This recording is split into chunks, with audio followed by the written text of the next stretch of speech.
10,000 लोग दुनिया भर के एकत्रित थे। वहां जाने की हिम्मत नहीं हुई, बोलने की हिम्मत नहीं हुई। लेकिन पहले दिन के समापन सत्र में जब एक तरीके से निराश होकर संचालक महोदय ने उनसे कहा कि अब आप बोलिए, तो आंख बंद कर अपने गुरुदेव का स्मरण कर, मां भारती का स्मरण कर, जो बोलना उन्होंने प्रारंभ किया, sisters and brothers of America, हंगामा हो गया। क्या ये स्वामी आदमी इंग्लिश में बात कर रहा है जो पहले कभी किसी ने बोली नहीं, लेकिन बोलने वाले के हृदय का स्पंदन, उसके भीतर से निकलने वाली आवाज की जो आत्मीयता थी, उसने सारे आर्ट पैलेस में उपस्थित लोगों को मंत्रमुग्ध कर दिया।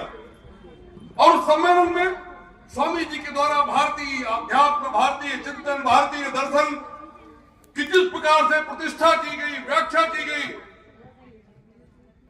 उसने वहां उपस्थित और समाचार पत्रों द्वारा पढ़कर पूरी दुनिया के मानस को बदलने का काम किया।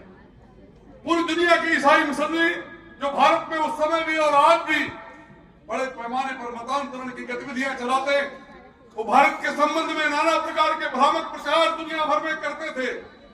लेकिन स्वामी जी ने अपने ओजस्वी संबोधन के माध्यम से उनकी उस जो बातें थी उनको गलत सिद्ध कर दिया, उनका जो कुप्रचार दुष्प्रचार था उसको गलत सिद्ध कर दिया और भारतीय अध्यात्म का नया परचम फहराने का काम किया।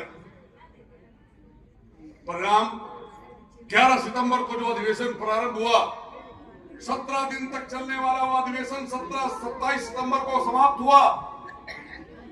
उस अधिवेशन में 1 दर्जन बार स्वामी जी को भिन्न भिन्न विषयों पर विचार व्यक्त करने का मौका मिला और 27वें दिन के समापन सत्र में नरेंद्र जी की तरह उस नरेंद्र ने भी उस शिकागो रिलीजियस कॉन्फ्रेंस की अध्यक्षता की।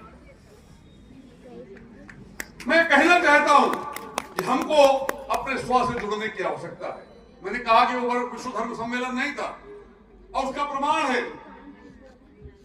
कि पूरी दुनिया के अंदर धर्म, संप्रदाय, मजहब, रिलीजन, इनको एक कहने से एक क्रांति निर्माण हुई है। Dharma is dharma, there is no word in any language of the world for धर्म।